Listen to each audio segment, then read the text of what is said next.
سلامت رکھے، ان کے بچوں کو زندہ و سلامت رکھے، خوش رکھے، آباد رکھے، ان کی نسلوں میں اللہ امام حسین باقی رہے۔ آج دوسری محرم، آج زہرا کا لال کربلا پہنچ۔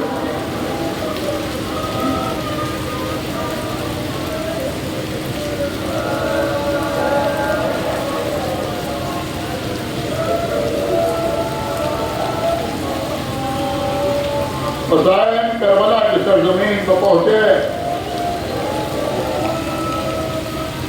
چلتے چلتے آقا حسین کا گھوڑا رکا، کا دوسرا گھوڑا لایا جائے، دوسرا گھوڑا آیا، وہ بھی آگے نہ بڑھا، تیسرا، چوتھا، پانچواں، چھٹا، 6 گھوڑے تبدیل کیے، کوئی گھوڑا آگے نہ بڑھا۔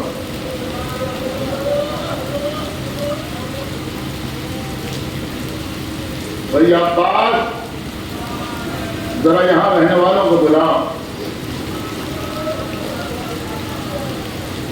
لوگ آئے، یہ بتاؤ کہ اس سرزمین کو کیا کہتے ہیں؟ الگ الگ نام لوگ بیان کرتے رہے، اسے نینوا کہتے ہیں، اسے غادریہ کہتے ہیں، اسے شت فرات کہتے ہیں۔ ایک شخص آگے بڑھا، آقا اسے کربلا بھی کہتے ہیں۔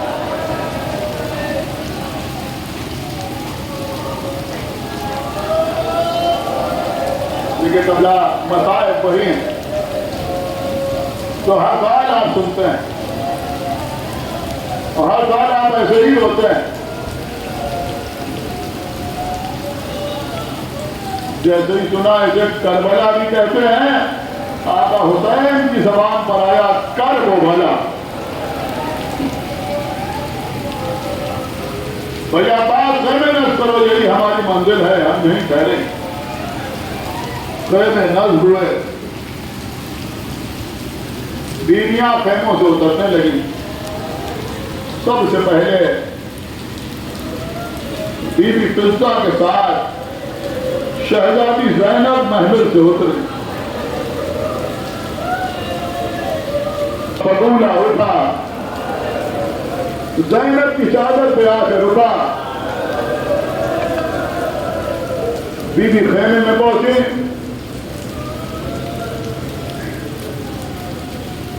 فضہ میرے بھیا کو بلا لا، دیکھیں یہ 2 محرم کے مصائب ہیں، فضہ میرے بھیا کو بلا لا۔ آقا حسین تشریف لائے، ابھی مسند نہیں بچھی ہے، ابھی قالین نہیں بچھایا گیا ہے، بی بی زینب فرش خاک پر بیٹھی ہیں، برابر میں شہزادی فضہ بیٹھی ہیں۔ آقا حسین آئے، وہ بھی بہن کے سامنے فرش خاک پر بیٹھے۔ بہن کیا بات ہے؟ بھیا کیا ہمیں یہی رکنا ہے؟ کہا بہن زینب یہی ہماری منزل ہے۔ اے بھیا میرے دل میں شگون بد آ رہا ہے۔ کیا ہوا بہن؟ جیسے ہی میں نے اس سرزمین پر قدم رکھا، ایک زرد رنگ کی خاک کا بگولا اٹھا، میرے سر پہ آ کے رکا۔ اے بھیا یہ کیسی سرزمین ہے؟ آنکھوں میں آنسو آئے۔ بہن زینب یہ زمین ایسی ہی ہے، اس زمین پر آدم آئے تو روئے، نوح آئے تو انہوں نے ماتم کیا، ابراہیم آئے تو فریہ کیا، موسیٰ آئے تو روتے ہوئے نظر آئے، عیسیٰ آئے تو انہوں نے بھی آنسو بہائے۔ اور جب عیسیٰ کے حواریین نے ان سے پوچھا کہ آپ یہاں کیوں رو رہے ہیں، تو عیسیٰ نے فرمایا کہ یہ وہ زمین ہے جہاں آخری نبی کا نواسا 3 دن کا بھوکا پیاسا پسے گردن سے ذبح کر ڈالا جائے۔ لیکن میں نے آج فضائل میں اختصار کیا، لیکن آج 2 محرم ہے، آج کی تاریخ کی اہمیت ہے۔ میں مساج میں کوئی کمی نہ کروں گا. سنیے عزیزوں، بہن زینب جب ہمارے بابا جنگ صفین کے لیے جا رہے تھے تو اسی سرزمین پر سے گزر ہوا. ہمارے بابا نے چلتے چلتے گھوڑے کو روکا. اصحاب علی کے قریب جمع ہو گئے. ہمارے بابا کی آنکھوں سے آنسو بہنے لگے. عمار یاسر نے آگے بڑھ کے پوچھا، یا علی آپ رو کیوں رہے ہیں؟ کہا عمار، اگر تمہیں وہ معلوم ہوتا جو مجھے معلوم ہے تو تم بھی ایسے ہی روتے جیسے میں ہو رہا ہوں. میرے بابا گھوڑے سے اترے. اگر جملہ ہے قسم خدا کی، پتھر رو دے. آقا حسین اپنے مسائل بیان کر رہے ہیں کہ میرے بابا نے اس سرزمین سے ایک مٹھی خاک اٹھائی اور اسے سونگا، اور سونگنے کے بعد فرمایا کہ اس مٹی سے میرے حسین کے خون کی خوشبو ہے.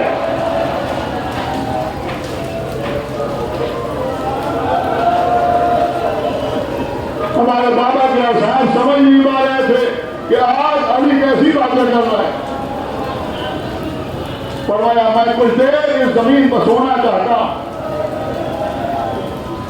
آرام کرنا چاہتا ہوں. میرے بابا کے احساس آگے بڑھے، یا علی بستر بچھا دیں؟ نہیں. تکیہ لے آئے؟ نہیں. اوڑھنے کے لیے چادر لے آئے؟ نہیں. میں ایسے ہی سونا چاہتا ہوں.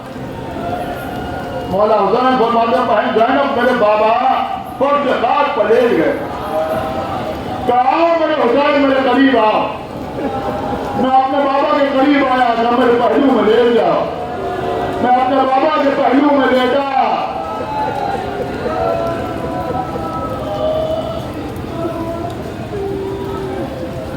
یہاں جو نوجوان بیٹھے ہیں ان کے والدین کے سایہ ان کے سروں کو سلامت رہے. آقا حسین فرماتے ہیں میرے بابا نے میرے گلے میں باہیں ڈالی.